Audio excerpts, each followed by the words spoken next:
ఆ sand bags, సముద్రం ఒడ్డున శాండ్ బ్యాగ్స్, సముద్రపు మట్టిలో మనం నడవడానికే మనకు కాదు మామూలుగా అయితే, దానిలో ఆ బ్యాగ్స్ ని లాక్కుంటూ, ఎందుకు? నీ యొక్క విశ్వాసాన్ని did you deny or die? మీ విశ్వాసాన్ని అప్పగిచ్చిస్తావా?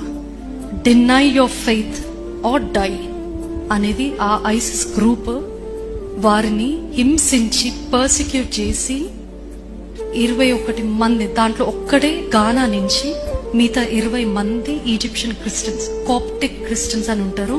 ఇప్పుడు వారి పేరున ఒక పెద్ద చర్చ్ కూడా అక్కడ చేశారు.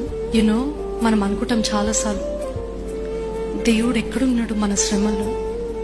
మనకింత శ్రమ వస్తున్నప్పుడు వేర్ ఇస్ గాడ్ అని అనుకుంటాం.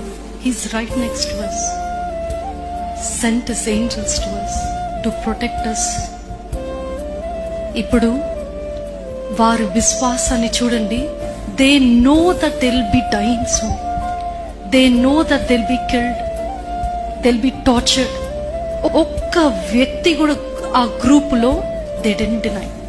వారు అంటున్నారు కూడా, ఒక్కసారి తిరస్కరిస్తే నువ్వు యూ విల్ బి సేవ్డ్, నీ లైఫ్ నీకు వస్తుంది. నీకు ఈ శ్రమ అంత ఎందుకు, ఈ సఫరింగ్ ఎందుకు? జస్ట్ ఒక్కసారి నీ విశ్వాసాన్ని తిరస్కరించు, చాలు, అయిపోతుంది, ఈ శ్రమ పడని అవసరం లేదని అంటే దే డిడ్ంట్ డినై. ఎందుకు? Even if they kill us, even if they torture us, God was there throughout. వాళ్ళెవరు?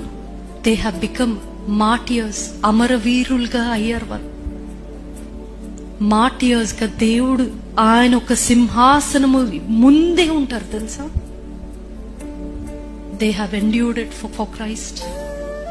ఇప్పుడు అది చూసారు కదా, వారి భార్యలు, ఆ చనిపోయిన వ్యక్తులు, వాళ్ళు యాక్చువల్ గా లేబరర్స్ అన్నమాట, బట్ వెరీ స్ట్రాంగ్ క్రిస్టియన్.